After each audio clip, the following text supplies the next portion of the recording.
Icon star Allu Arjun, star director Sukumar కాంబోలో వచ్చిన most awaited film Pushpa 2 నిన్న ప్రపంచవ్యాప్తంగా గ్రాండ్గా విడుదలైన ఈ చిత్రం బ్లాక్ బస్టర్ టాక్ సొంతం చేసుకుంటుంది.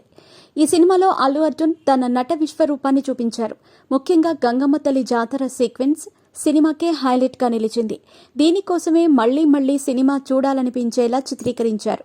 అయితే ఈ సినిమాలో గంగమ్మ తల్లి జాతర సీక్వెన్స్ వెనుక పెద్ద స్టోరీనే ఉంది.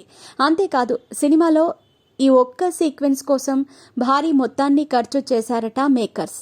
జానపద కథలు, పురాణాల ప్రకారం గంగమ్మను తిరుపతి నగరంలోని శ్రీ తాతయ్యగుంట గ్రామదేవిగా చెబుతారు. చాలా కథల్లో ఆమె వెంకటేశ్వర స్వామికి సోదరి అని కూడా చెప్పబడింది. మీ పెట్స్ కి గ్రూమింగ్ నుంచి బర్త్డే సెలబ్రేషన్స్ వరకు అన్నింటిలో మంచి ఆఫర్స్ ని మాయా టైల్స్ అండ్ ట్రయల్స్ వారు మీ ముందుకి తీసుకుని వచ్చారు. ఎక్కడో కాదు, మన బాజ్పల్లిలో. Phone number 8985555318. కొన్ని వందల సంవత్సరాల క్రితం తిరుపతి, వాటి పరిసర ప్రాంతాలను పాలగొందులు పరిపాలించినప్పుడు మహిళలపై ఆకృత్యాలు తారాస్థాయికి చేరుకున్నాయట. ఆ పాలెగొందులు మహిళలపై వేధింపులు, అత్యాచారాలు, ప్రాణాంతక దాడులకు పాల్పడ్డారట. అయితే ఆ సమయంలో గంగమ్మ దేవత అవిలాల అనే గ్రామంలో జన్మించిందట. కాగా వయసు పెరిగే కొద్దీ ఆమె చాలా అందమైన మహిళగా తయారయింది.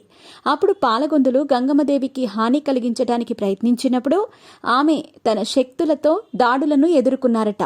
దీంతో ఆ పాలెగొందులు పారిపోయి దాక్కున్నారని అంటారు. వాళ్లను తరిమి కొట్టేందుకు గంగమ్మ తల్లి గంగ జాతర రూపంలో వారం రోజుల పాటు వింత వేషధారణలు తిరుగుతూ 7వ రోజు పాలెగొందులు బయటకు రాగానే వారిని హత్య చేసిందట. ఈ సంఘటనను స్మరించుకుంటూ గంగమ్మదేవి పట్ల భక్తిని చాటుకోవటానికి ఈ పండుగను నేటికి జరుపుకుంటారు అక్కడి వాసులు. అదేవిధంగా అల్లు అర్జున్ పుష్ప 2లో గంగమ్మ తల్లి గెటప్లో రౌడీలను పట్టుకున్నారట. ఈ పండుగలో పురుషులు స్త్రీల వేషం వేస్తారు. వారిలాగే చీరలు, మేకప్, నగలు, విగ్గులు కూడా ధరిస్తారు. ఈ విధంగా వారు గంగమ్మదేవి స్త్రీ పట్ల తమకున్న గౌరవాన్ని తెలియజేస్తారు. ఎన్నో నియమాలున్న ఈ జాతరలో 7 రోజుల పాటు వివిధ రకాల వేషధారణలతో జనం కనిపిస్తారు. పుష్ప 2 టీజర్లో అల్లు అర్జున్ కనిపించే గెటప్ జాతర 5వ రోజున వేసే మాతంగి వేషమని నివేదికలు సూచిస్తున్నాయి. టీజర్లో అల్లు అర్జున్ బాడీ మొత్తం డార్క్ బ్లూ పెయింట్ వేసుకుని చీర, నగలు ధరించి పవర్ఫుల్గా కనిపించారు. అయితే పుష్ప 2 మూవీలో ఈ ఒక్క జాతర సీక్వెన్స్ షూట్ చేయటానికి భారీ మొత్తాన్ని ఖర్చు పెట్టారట మేకర్స్. సినిమాలో కేవలం 6 నిమిషాల నిడివిగల ఈ జాతర సీక్వెన్స్ దాదాపు 30 రోజులు షూట్ చేశారని, ఈ ఒక్క సీక్వెన్స్ కోసం 60 కోట్లు ఖర్చు చేశారని తెలుస్తోంది.